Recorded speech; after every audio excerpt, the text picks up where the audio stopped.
ഞാൻ ഭയങ്കര ഹാപ്പിയാണ്. എനിക്ക് സത്യം പറഞ്ഞാൽ ഇതൊന്നും പ്രോസസ് ചെയ്യാൻ പറ്റുന്നില്ല.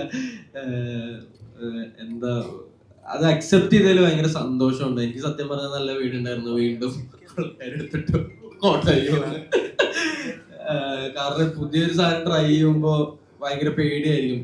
ഓൾസോ എസ്പെഷ്യലി അതിന് ശേഷം അപ്പൊ അല്ലെ എസ്പെഷ്യലി ഞാൻ പറഞ്ഞ ഒരു ഇതുണ്ടായിരുന്നല്ലോ, എല്ലാവർക്കും അറിയാം, പ്രത്യേകിച്ച് പറയേണ്ട കാര്യമില്ല. അല്ല അപ്പൊ അതിനുശേഷം എനിക്ക് പേഴ്സണലി ഭയങ്കര ടെൻഷൻ ഉണ്ടായിരുന്നു. ഞാൻ റൊമാൻസ് ഇറങ്ങുന്നതിന് മുമ്പ് ചെയ്ത സിനിമയായിട്ടാണ്, അല്ലെങ്കിൽ ഷൂട്ട് ആ സമയത്തൊക്കെ ആയിരുന്നു. എനിക്ക് നല്ല പേടി ഉണ്ടായിരുന്നത് പുതിയൊരു കാര്യം ചെയ്യുന്നത്, അപ്പൊ ഇത് ആൾക്കാർ സ്വീകരിക്കില്ല എന്നുള്ളത്.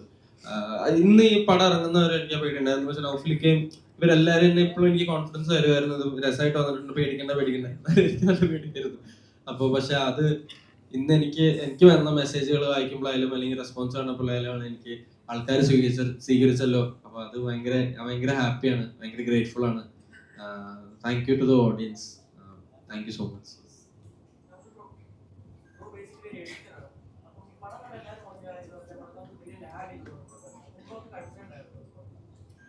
ഉറപ്പായിട്ടും അത് സ്ക്രീൻ പ്ലേ തന്നെ. എൻ്റെ റൈറ്റർ ഇവിടെ ഉണ്ട്, അവന് ഇരിക്കുന്ന സ്ഥലമില്ലാത്തവരുടെ അവിടെ മാറി.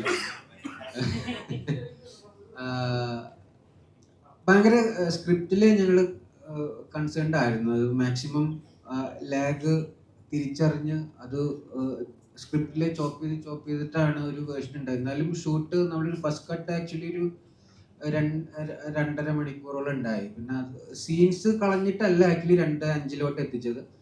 മാക്സിമം ടൈറ്റ് ചെയ്ത് ഇത് വേണ്ട അത് വേണം എന്നുള്ളൊരു തീരുമാനം പ്രോപ്പറായിട്ട് വെച്ചു. ഒരു ഗ്രാഫ് പ്രോപ്പറായിട്ട് സെറ്റ് ചെയ്തുകൊണ്ട് തന്നെയാണ് അങ്ങനൊരു ലാഗ് ഇല്ലാത്ത, അങ്ങനെ എല്ലാവരും പറയണുണ്ട്. നമ്മളത് ഉറപ്പായിട്ടും അങ്ങനെ തന്നെ ചെയ്തു തന്നെയാണ്.